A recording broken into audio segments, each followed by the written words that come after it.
Konsep nilai waktu dan uang. Konsep nilai waktu. 1. Waktu mempengaruhi nilai dan potensi keuntungan uang.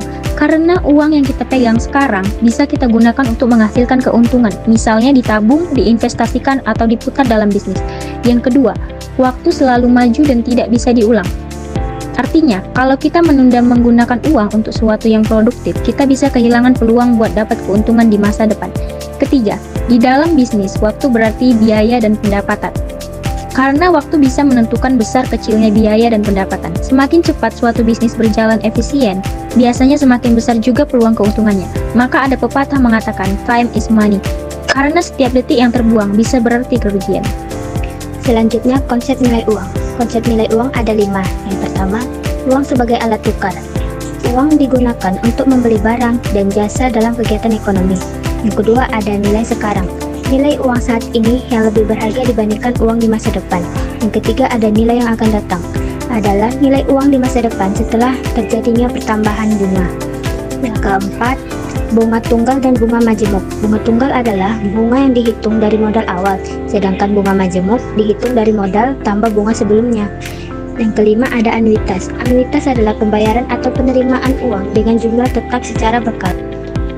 Selanjutnya yang ketiga, konsep nilai waktu dan uang.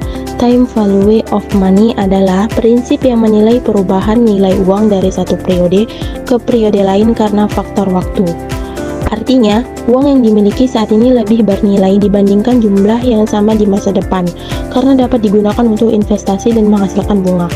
Oleh karena itu, faktor waktu sangat penting dalam menilai nilai uang sekarang dan nilai uang yang akan datang. Selanjutnya ada pengaplikasian dalam kehidupan sehari-hari. Pertama, menabung di bank, bertujuan untuk menyimpan uang dengan aman. Selain itu, uang yang disimpan akan bertambah karena adanya bunga tabungan sehingga nilai uang meningkat seiring waktu.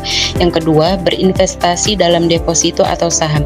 Investasi dilakukan untuk memperoleh keuntungan yang lebih besar. Deposito memberikan bunga tetap dengan resiko rendah, sedangkan saham berpotensi memberi keuntungan lebih besar melalui kenaikan harga dan dividen, namun dengan resiko yang lebih tinggi. Selanjutnya, prinsip nilai waktu uang. Yang pertama, investasi, di mana uang yang diinvestasikan lebih lama akan menghasilkan nilai yang lebih besar. Yang kedua, inflasi, yaitu kenaikan harga yang membuat daya beli uang menurun seiring waktu. Nah, waktu yang menunjukkan bahwa nilai uang dipengaruhi oleh lamanya uang dikelola, sehingga pengelolaan sejak dini penting agar nilainya tetap bertumbuh.